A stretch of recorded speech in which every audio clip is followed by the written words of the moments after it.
On করে দিছো?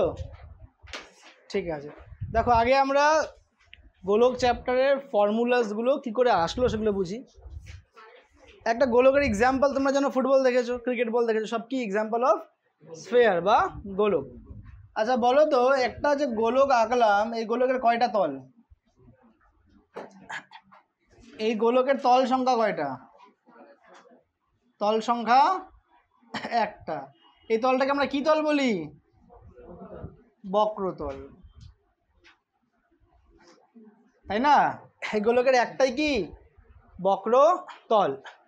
মনে রাখবা, যখনই আমরা কোনো 3D ডাইমেনশন, যেমন গোলক বলো, আয়তঘন বলো, ঘনক বলো, শঙ্কু বলো বা চোঙ বলো, এটা সব 3D ডাইমেনশন। তো এটা তো বোর্ডে আঁকানো সম্ভব না। 3D সম্ভব কি? একটা তোমাকে 2D ভিজুয়াল দেওয়া যেতে পারে, তাই কি না? সো আমরা কি কি পড়বো? এক পড়বো তল সংখ্যা, তারপর কি পড়বো? তল যদি একটা হয় তাহলে ওই একটা তলেরই কি? ক্ষেত্রফল, তাই তো? আর কি পড়বো? আয়তন। আর কি পড়বো? তো গোলকের একদম সেন্টার থেকে, একদম দাঁড়াও তুমি, হ্যাঁ, একদম সেন্টার থেকে যদি আমরা পরিধি পর্যন্ত একটা কি টানি? রেখা টানি, তাকে আমরা কি বলি? ব্যাসার্ধ। এই ব্যাসার্ধকে আমরা কি দিয়ে রিপ্রেজেন্ট করব? স্মল আর। ব্যাসার্ধ যদি বাঁ দিকেও যতটা যাবে, ডান দিকেও যদি অতটাই আসে, অর্থাৎ যদি পুরো সরল রেখাটাই যদি আমরা নেই এই পাশ থেকে নিয়ে, তাহলে একে আমরা কি বলবো? ব্যাস। তাহলে ব্যাস ব্যাসার্ধের ডাবল, তাই কি না? তাহলে ব্যাসার্ধকে আমরা কি দিয়ে রিপ্রেজেন্ট করলাম? স্মল আর। আর বা আর দিয়ে করলাম। আর ব্যাসকে কি দিয়ে করবো? হ্যাঁ, ডি লিখতে পারি, ডায়ামিটার ইংলিশে, অথবা 2r, 2 গুণিত ব্যাসার্ধ। তলের ক্ষেত্রফল মনে রাখবো, একটা যে গোলক হয়, আমরা যদি ওই গোলকটাকে যদি 4টা বৃত্ত নিয়ে, কয়টা বৃত্ত নিয়ে? 4টা বৃত্ত নিয়ে আমরা সুন্দর করে সাজাই, তাহলে একটা কি পেয়ে যাব? গোলক পেয়ে যাব। একটা বৃত্তের ক্ষেত্রফলের ফর্মুলা কি? পাই আর স্কোয়ার। তাহলে 4টা বৃত্তের ফর্মুলা কি হবে? 4 পাই আর স্কোয়ার। আর আয়তনের ফর্মুলা কি হবে? 4/3। এটা হলো কার? গোলকের। কার এটা? তাহলে আমরা দেখলাম একটা গোলকের হেডলাইন ছিল আমাদের গোলক। ভালো করে শুনবে, হেডলাইন কি ছিল আমাদের? গোলক। এইবার আমরা যদি দেখি, এবার নাম্বার 2 পজিশনে অর্ধগোলক, কি দেখব? নিলাম। এইবার অর্ধগোলকের কন্ডিশন আছে, নিচের পোর্শনটা ফাঁকা না ভর্তি। যেমন বাটি দেখছো, বাটির মধ্যে দেখবে বাচ্চা যখন খেলে, বালি ভরে খেলে, কাদা ভরে খেলে, খেলে না? আটা ভরে দেয়। বাটির মধ্যে পুরো বালি ভরে দিলাম, তারপরে আমরা কি করব? ওই বাটিটাকে উল্টায় বলবো কেক কেক খেলছি, কেক বানাইছি, বলি না? তারপরে ঝাড়ুর কাঠি দিয়ে ক্যান্ডেল সাজাই। তোর বয়স কত? 3টা ঝাড়ুর কাঠি দিয়ে দিই। তো যদি এবার এখানে বাটির এখানে কি থাকে? বালি থাকে। ভালো করে শুনবা, তাহলে একে আমরা কি বলবো? ইংলিশে বলবো সলিড হেমিস্ফিয়ার। কি বলবো? হেমিস্ফিয়ার। হেমিস্ফিয়ার মানে কি? অর্ধগোলক। তাহলে অর্ধগোলকটা 2 রকমের হবে, একটা ফাঁপা অর্ধগোলক আর একটা নিরেট অর্ধগোলক। তাহলে এটা কি অর্ধগোলক? নিরেট। কি অর্ধগোলক? নিরেট অর্ধগোলক। যার মানে হলো এর নিচের পোর্শনটা কি হবে? বালি দিয়ে বা যে কোনো ম্যাটেরিয়াল দিয়ে ভর্তি। নিরেট। শুধু নিচের পোর্শন না, ভিতরেরটাও। ভিতরেরটাও। বুঝতে পারছো কি বললাম? আর ফাঁপা অর্ধগোলক মানে হলো এর ভেতরে কি হবে? কিছু থাকবে? থাকবে না। আর একটা হচ্ছে ফাঁপা অর্ধগোলক। আমি কি বোঝাতে পারলাম? নিরেট মানে হলো, তোমরা স্কুলে শর্টপাট খেলো, বল ছুড়ো, ওটা কি শুধু বাইরেরটা না ভেতরেও আছে? নিরেট, দ্যাট ইজ পুরো কমপ্লিট ভর্তি। বুঝা বলে কী বললাম? নিরেট। আর ফাঁপা মানে ক্রিকেট বল দেখছো, ক্রিকেট বল মানে প্লাস্টিকের বলগুলো, আর কর্কেট না, প্লাস্টিকের ফাঁপা না, ওটা হচ্ছে এইটা ফাঁপা। যদি কেটে দিই মাঝখান থেকে, ফাঁপা অর্ধগুলো। ঠিক আছে, এইবার দেখতে হবে সে নিরেট হোক আর ফাঁপা হোক, এই তলে এই তলটা কমপ্লিট ভর্তি আছে কি না। বোঝা গেল? যদি এখানে থাকে তাহলে তল কয়টা হবে? দুটো তল। একটা তল আমরা কি তল সংখ্যা আগে লিখে দিই, তল সংখ্যা কয়টা? দুটা। পার্শ্বতল কয়টা? একটা। এটা পাশের তলটা, পাশের তল একটা, তাহলে কি বলবো আমরা? পার্শ্বতল। আর নিচের তল আরেকটা না, তাহলে এটাকে আমরা কি বলি? সমতল। তাহলে পার্শ্বতলও একটা আর সমতলও, কোনো অসুবিধা? কিন্তু ফাঁপা যদি হয়, ফাঁপা অর্ধগোলক, সেই ক্ষেত্রেও তল কয়টা হবে? কয়টা? সেম। তল কয়টা হবে? দুইটা। পার্শ্বতল কয়টা? একটা। সমতল কয়টা? কিন্তু পার্থক্যটা কি এই ক্ষেত্রে এবং এই ক্ষেত্রে? পার্থক্য হলো যখন এটা নিরেট হবে, ভালো করে শুনবা, যখন এটা নিরেট হবে, যদি আমাকে নিচের পোর্শনটা বলে দেয় তাহলে তল কয়টা নিব, আর যদি ফাঁপা হয়, নিচে যদি কিছু না থাকে, তল কয়টা নিব? একটা। বোঝা গেলো কি বললাম? তাহলে এখানে আমরা তল সংখ্যা একটা নিতে পারি যদি নিচের দিকটা ওপেন থাকে, খোলা থাকে। বুঝতে পারছো না? বোঝা নাই? রইল বাকি কি আমাদের? ক্ষেত্রফল। কি রইল? কোন ক্ষেত্রফল নিব? পার্শ্ব ক্ষেত্রফল, তাই না রে? আচ্ছা বলো তো, এই ক্ষেত্রে যদি 4πr² হয় পুরোটার ক্ষেত্রফল, তাহলে এই ক্ষেত্রে কি হবে? খালি পাশেরটা অর্ধেক, 2πr²। আচ্ছা, সমতলের ক্ষেত্রফল কি হবে?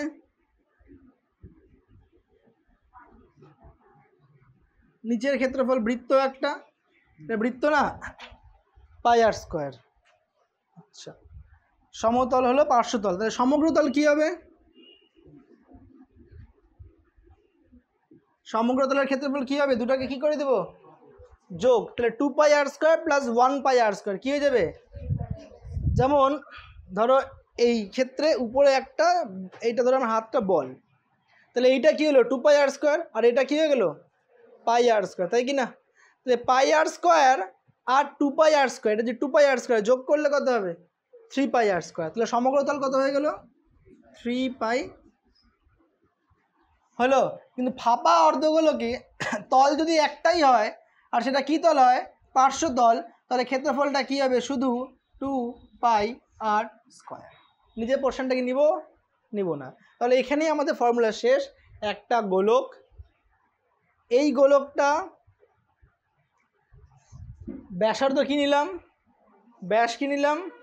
কয়টা তল? সেটাকে আমরা সমগ্র তলও বলতে পারি, পার্শ্বতলও বলতে পারি, বক্রতলও, যার ফর্মুলা 4πr², আর আয়তন 4/3πr³।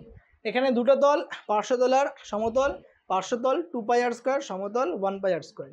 এখানেও পার্শ্বতল অনলি 2πr²। রইল বাকি আয়তন। আচ্ছা, ধরো একটা বাটির মধ্যে কতটুকু জল আটতে পারে, তাকে আমরা কি বলবো? আয়তন। আচ্ছা, গোলকের আয়তন কত ছিল? তাহলে তার অর্ধেক করলে কত হবে? 2/3πr³। সেটা এই ক্ষেত্রেও তাই হবে, 2/3πr³। বোঝা গেল? ব্যাস এইটুকু ফর্মুলার উপরে আমরা কি করব? অঙ্কগুলি সলভ করব। বুঝতে পারছো? আছে ফর্মুলাগুলো, তাহলে টুকতে হবে। পরের চ্যাপ্টার মানে এই চ্যাপ্টার অঙ্কে যাব, প্রবলেমসগুলোতে। বলো 1 থেকে 5 কোনটা কোনটা সমস্যা আছে? 2। পড়ো, কোশ্চেন কি আছে? কোশ্চেন কি আছে পড়ো।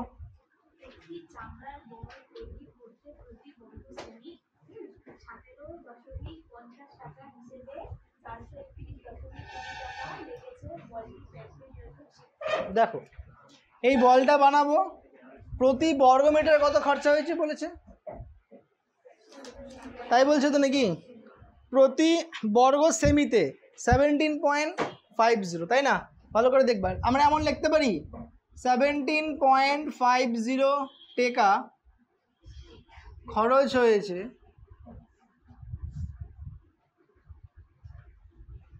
এক বর্গ সেমি চামড়ার জন্য লেখা যাবে? হ্যাঁ, লেখা যাবে। আচ্ছা, এবার বোঝানোর জন্য লাল মার্কার দিয়ে করছি। 1 টাকা তোমার টুকবানা এটা খরচ হয়েছে কি হবে, তাই না? এত বর্গ সেমি চামড়ার জন্য 1 টাকা খরচা হয়েছিল কি? 431.20 টাকা, তাই কি না? তাহলে 431.20 টাকা খরচ হয়েছে। কি করবো, এটার সঙ্গে গুণ করে দেবো কি না?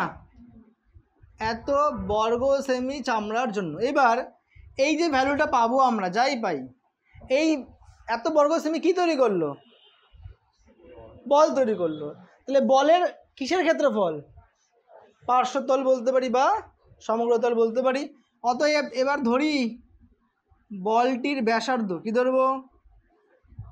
কত ধরবো? ধরি বলটির ব্যাসার্ধ ইজ ইকুয়ালস টু 8 সেমি, তাই না? তারপরে কি লিখবো? চামড়ার বল তৈরি করতে গেলে বলটির সমগ্রতলের ক্ষেত্রফলের সমান চামড়ার প্রয়োজন হবে। অতএব প্রশ্নানুযায়ী, লাইনটা বলে দেবো, নিজের লিখে নিবা। হ্যাঁ, অতএব প্রশ্নানুযায়ী সমগ্রতলের ক্ষেত্রফল সমান সমান এটা হবে কি না রে? 431.20 বাই 17.50। ফর্মুলা কি সমগ্রতলের ক্ষেত্রফলের? স্যার আর কি? আর কি স্যার? শুধু আমি আর স্কোয়ারটাকে বাদিকে রাখবো।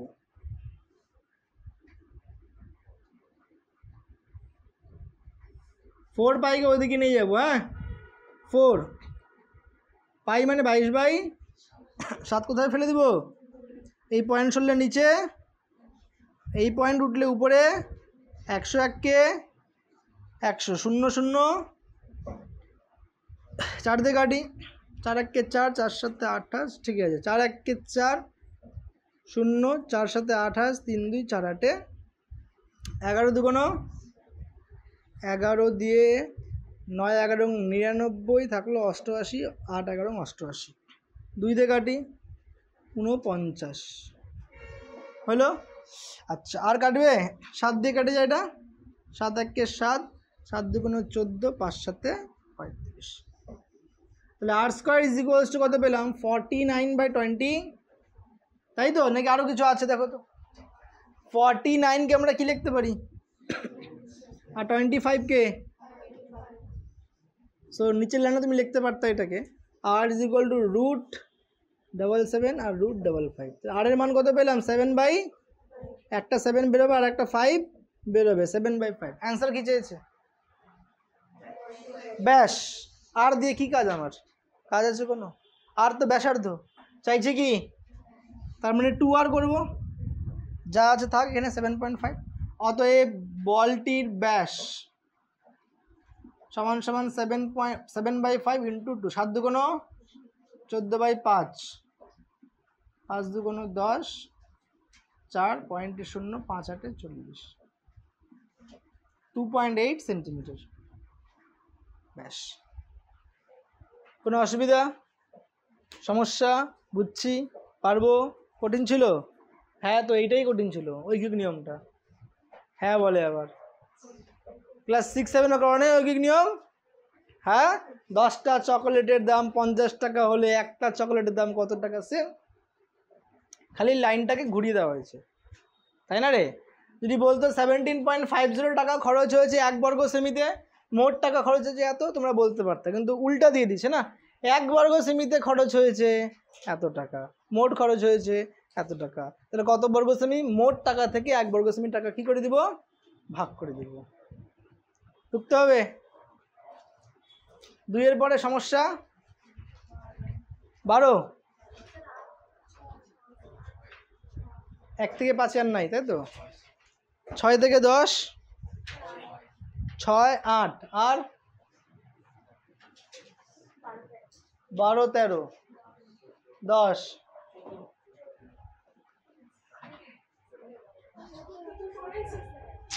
এত সোজা অঙ্কগুলো।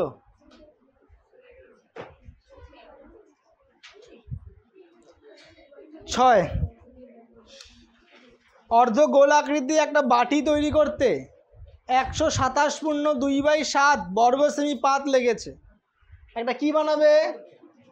অর্ধ গোলাকারের বাটি। বলো তো নিচের ফেস থাকবে কি না?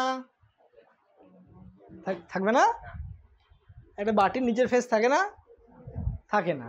তাহলে আমরা শুধু কি নিব? পার্শ্বতল। ফর্মুলা কি? 2 পাই। এটা কত বলেছে? পার্শ্বতলটা বলে দেওয়া আছে, দেখো 127/2/7 আছে কি না? এত বর্গ সেমি পাত লেগেছে, বাটির মুখের ব্যাস কত? সোজা অঙ্ক রে। 2 পাই r স্কয়ার সমান সমান এত। বলো কি বুঝো না এটাতে? বুঝো নাই? লিখবো ধরি বাটিটির ব্যাসার্ধ কত আর বাটিটি তৈরি করতে তার পার্শ্বতলের ক্ষেত্রফলের সমান পাতের প্রয়োজন। অতএব পার্শ্বতলের ক্ষেত্রফল কত? 2 পাই r স্কয়ার সমান সমান এটা। প্রশ্ন অনুযায়ী করে দেবো। এটা পারবো?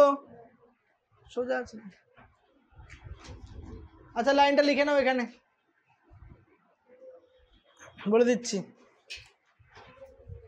লেখো, বলটি তৈরি করতে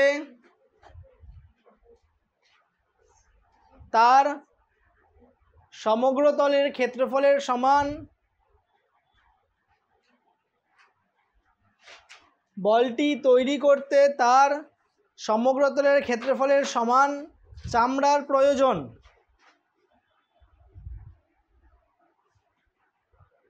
অতএব বোর্ডে দেওয়া আছে প্রশ্নানুযায়ী দিয়ে পুরোটা শেষ। আচ্ছা এবার 6 নম্বরের লাইনটা লিখে নাও। এখানে কি লাইন দিব বলে দিচ্ছি। লেখো, অর্ধ গোলাকারের বাটি তৈরি করতে হলে,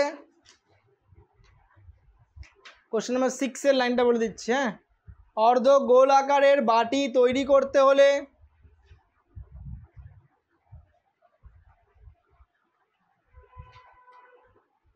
হলো তার পার্শ্বতলের ক্ষেত্রফলের সমান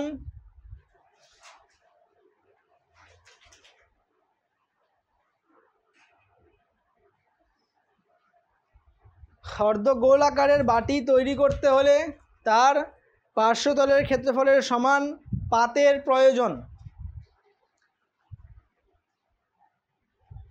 আচ্ছা নিচে লেখো, অতএব পার্শ্বতলের ক্ষেত্রফল সমান সমান, বোর্ডে দেওয়া আছে 127/2/7। আর অঙ্ক যখন শুরু করবা, গোলকের অঙ্ক স্টার্টিংয়ে লিখবা কি? ধরি বাটিটির ব্যাসার্ধ সমান সমান আর স্টার্টিংয়েই।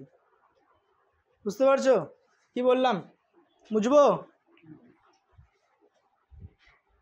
6 8 মনে মনে কোশ্চেন নাম্বার 8 পড়ে নাও, বোর্ডে করাবো এখন।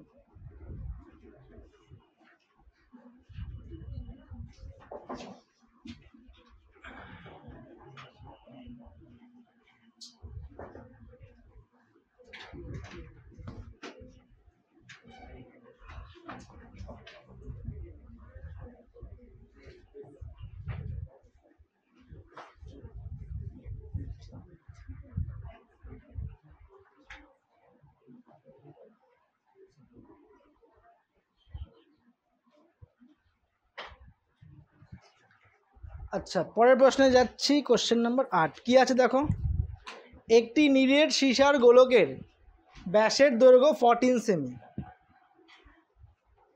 ধরো এইটাই, এর ব্যাস কত বলেছে? 14 সেমি। কিসের তৈরি? নিরেট। নিরেট মানে কি? ভেতরটাও কাঁচ দিয়ে ভর্তি।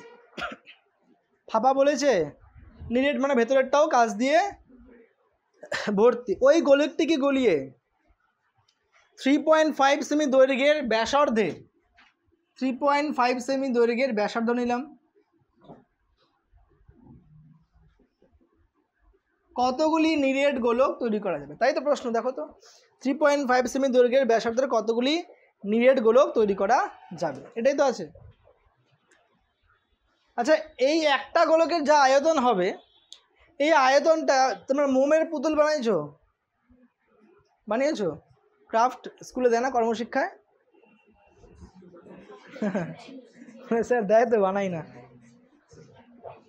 বলে মোমের পুতুল, অনেক সময় বলে লাল রঙের মোমের পুতুল বানায় আনতে, সবুজ রঙের, সাদা রঙের।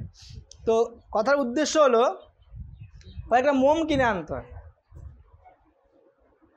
মোমগুলোকে কি করতে হয়? গলাইতে হয়। গলায় ঢালবো কোথায়? না, কোন কাছে? কোন ছাঁচে? আমি বলতেছি কি করতে হয়। পুতুল বোঝো তো, প্লাস্টিকের পুতুল। প্লাস্টিকটা একটু হার্ড হইতে হবে। প্লাস্টিকের পুতুলের উপরে যে খোপড়িটা হয়, মানে মাথাটা হয় না, ওটা কেটে দিতে হবে। কাটলা অল্প একটু, মোম একটা মোম ধরলা বা আগুন ধরলা আর মোমটাকে গলাবা, তাহলে ওই পুতুলের উপর থেকে কী হবে? মোমটা পড়বে। বুঝতে পারছো কী বললাম? মোমটা পড়ে পুরো পুতুলটা কী হয়ে গেলো? ফিল হয়ে গেল। 1-2 ঘন্টা রেখে দাও বা একদিন রেখে দাও, ঠান্ডা জলে ডুবাই দাও, কী করবা করো। তারপরে আস্তে করে ব্লেড দিয়ে কী করবা? কেটে ওটাকে বের করে দিবা। সো মোমটাকে গলায় কি বানাইলাম? মোমের পুতুল।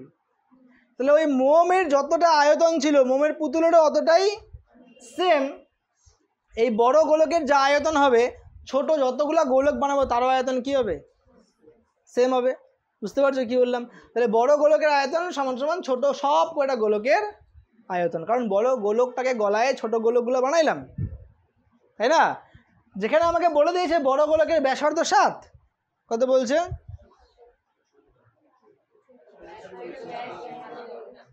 আমি কি ভুল বললাম? তাহলে কেন চিল্লাচ্ছ? যেখানে বলে দিয়েছে বড় গোলকের ব্যাসার্ধ কত? 7, আর ছোট গোলকের ব্যাসার্ধ কত? 7.5। 7/2 3.5। 3.5 মানে তো 7-এর অর্ধেক না, 7.5 না, তাই কি না? তাহলে কটা ছোট ছোট গোলক লাগবে? লেখো। ধরি দুটো লাইন লিখবো আমরা। ধরি বড় গোলকের ব্যাসার্ধ, ধরি বড় গোলকের ব্যাসার্ধ ব্র্যাকেটে capital R is equals to 14/2। ধরি বড় গোলকের ব্যাসার্ধ ব্র্যাকেটে capital R is equals to 14/2। বড় গোলক ক্যাপিটাল আর নিলাম, 7 হয়ে গেল। নেক্সট নিচের লাইন লেখো। ছোট গোলকের ব্যাসার্ধ স্মল আর 3.5 সেমি। বলো কারো কোনো সমস্যা? ইচ্ছা 14/2 কেন করলাম? আমাকে তো 14 বলছিল ব্যাস, তাহলে ব্যাসার্ধকে 2 দিয়ে ভাগ কেন করলাম?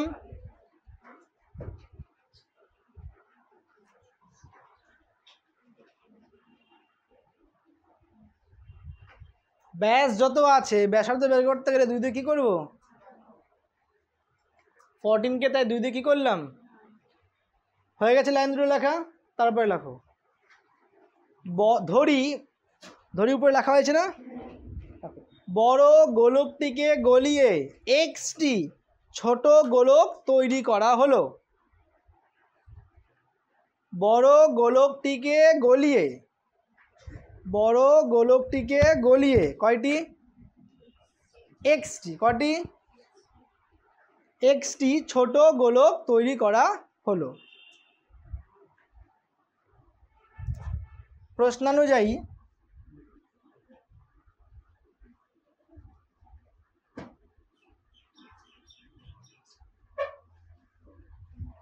লেখো এক্সটি ছোট গোলকের আয়তন সমান সমান। প্রশ্নানুযায়ী এক্সটি ছোট গোলকের আয়তন সমান সমান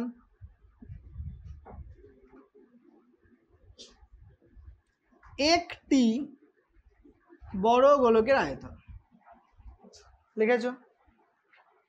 আচ্ছা, একটা ছোট গোলকের আয়তন কী হবে? 4/3 পাই স্মল আর কিউব, তাই কি না?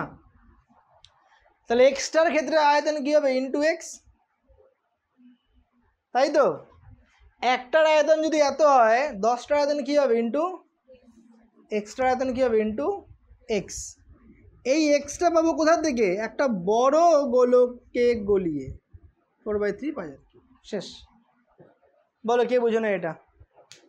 কাটবো? কি কাটবো?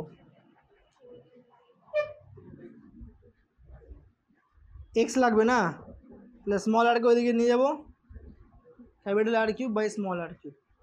ক্যাপিটাল আর তো 7, তাই তো? 7 3বার লিখলাম, স্মল আর 3.5, তাই কি না? 3.5, 2 দিয়ে সব কাটে, হ্যাঁ, কোনো পয়েন্ট সরাতে হবে না। তাহলে এক্স পেয়ে গেলাম 8। 3.5 আর ডবল করলে 7 হয়, একবার কেটে 2 আনলাম, 3টা 2 মানে 8। ঠিক আছে, 2 × 2 × 2। তাহলে কটি গোলক তৈরি করব? একটা বড় গোলককে গলিয়ে 8টা ছোট গোলক তৈরি করবো। কি হয়েছে?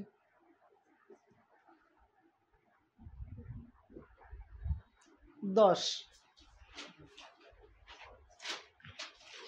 হয়েছে এটা? বসো।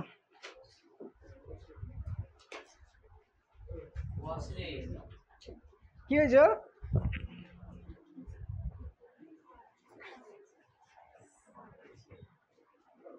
দেখে মনে হচ্ছে কি আঞ্জনি উঠছে, দেখো চোখ লাল হয়ে আছে। নাম্বার 10, একটি অর্ধগোল আকৃতি গম্বুজের, গম্বুজ মানে বোঝো, ভূমিতলের ব্যাসের দৈর্ঘ্য 42। গম্বুজ মানে দেখবা অনেক ক্ষেত্রে টেনেন্ট যারা ওই পরিযায়ী শ্রমিক থাকে না, ওরা বানিয়ে এরকম করে ইগলু টাইপসের এরকম বানিয়ে থাকে এর মধ্যে।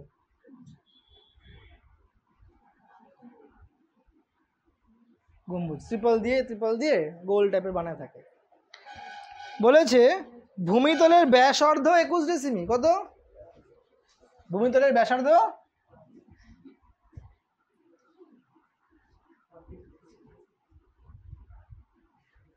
ব্যাস দেওয়া আছে 42, ব্যাসার্ধ বাই 2 করলে 21 পেয়ে যাব। আর কি বলেছে? উপরিতল রং করতে প্রতি মিটারে প্রতি প্রতি প্রতি কিন্তু এখানে কি দেওয়া আছে আর এখানে মিটার, প্রতি বর্গ মিটারে 35 টাকা হিসেবে কত খরচ পড়বে? দেখো এখানে বলেছে 1 বর্গ মিটারে কয় টাকা খরচ হচ্ছে? 35 টাকা। কয় টাকা? 2 বর্গ মিটার যদি হয় এই পুরোটা 70 টাকা খরচা হবে। 35 × 2, 3 হলে 105, 35 × 3, 4 হলে 35 × 4, 5 হলে 35 × 5। তাহলে কত বর্গ মিটার উপরের এই এরিয়াটা কি করে বের করবো?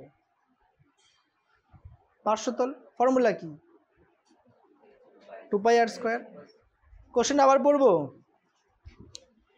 একটি অর্ধগোলাকৃতি গম্বুজের ভূমিতলের ব্যাসের দৈর্ঘ্য 42 ডেসিমিটার। গম্বুজের উপরিতল রং করতে প্রতি বর্গমিটার 35 টাকা হিসেবে কত খরচ পড়বে? কি লিখবো? ধরি গম্বুজের ব্যাসার্ধ সমান 42/2 = 21 ডেসিমিটার। কিন্তু আমার সব অঙ্ক দেওয়া আছে কিসে? মিটারে। কিলো, হেক্টর, ডেকা, মিটার, ডেসি। ডেসি ডেসি তার আগে মিটার। এক ঘর গেলাম, 10 দিয়ে ভাগ। তাহলে 21 ডেসিমিটারকে 10 দিয়ে ভাগ করলে কি হবে? 2.1 মিটার। তাহলে ব্যাস অর্ধ কত পেয়ে গেলাম? 2.1 মিটার। লেখো। ধরি অর্ধগোলাকৃতি গম্বুজের, ধরি অর্ধগোলাকৃতি গম্বুজের ভূমিতলের ব্যাসার্ধ, ধরি অর্ধগোলাকৃতি গম্বুজের ভূমিতলের ব্যাসার্ধ ব্র্যাকেটে small R is equals to, এখানে দেওয়া আছে পুরোটা লিখে দাও 2.1 পর্যন্ত।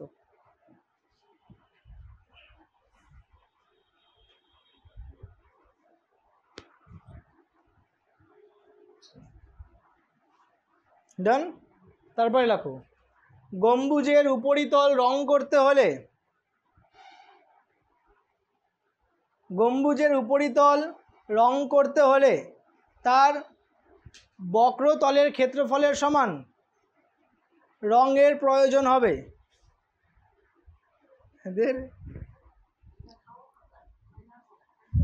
এগুলো দিয়ে আসলে হাওয়া পাওয়া যায়?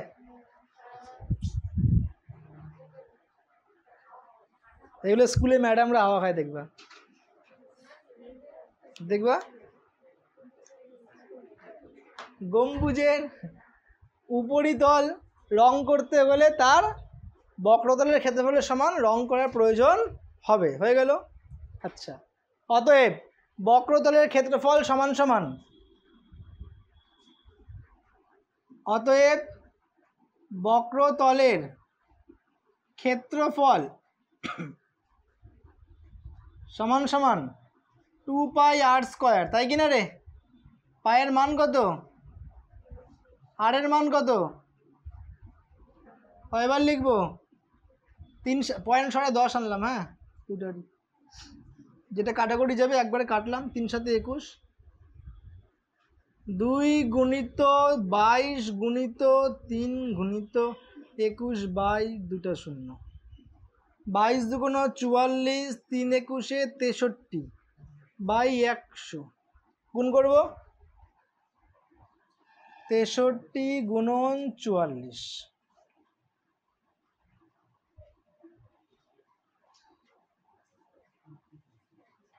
2772/100, 2772, 2 ঘর আগে পয়েন্ট দিলাম। হ্যাঁ, এত বর্গ মিটার, তাই কি না? তাহলে কত বর্গ মিটার পেইন্ট করব আমি? 27.72 বর্গ মিটার, তাই কি না রে? এত বর্গ মিটার পেইন্ট করবো কি না? 1 বর্গ মিটার পেইন্ট করতে কত খরচা হচ্ছে? তাহলে 27.72 বর্গ মিটার পেইন্ট করতে ইন্টু কত করব? লিখবো প্রতি বর্গ মিটারে 35 টাকা হিসেবে মোট খরচ সমান সমান এত ইন্টু 35। লেখো, প্রতি বর্গ মিটারে 35 টাকা হিসেবে মোট খরচ সমান সমান, প্রতি বর্গ মিটারে 35 টাকা হিসেবে মোট খরচ সমান সমান 27.72 × 35। বাস বের করো কত। 6 8 হইল। এখন কত করলাম? এটা 10 করলাম। 6 8 10 11। তো সবই তো আছে রে, 10 11 12 13 14, খালি 7 নম্বরটা নাই। 11 করবো। 11 নম্বর না ওয়েট করব? শুরু করি। আজকে স্কুল কে যাবে? হাত তোলো তো। খালি একজন স্কুল যাবে। কটা ছাড়তে হবে? 10:30। তুমি তাহলে গোলক চ্যাপ্টার করে চলে যাবে, বাকিদের তো ভেদও আছে নাকি? চক্রবৃদ্ধি ভেদ আছে, চক্রবৃদ্ধি আছে, তারপরে আবার সদৃশতা আছে।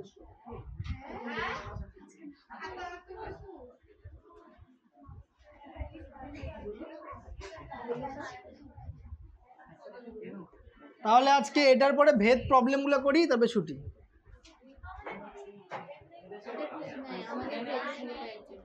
তাহলে চক্রবৃদ্ধি সুদ করবো, যে কোনো একটা করবো এর সাথে না।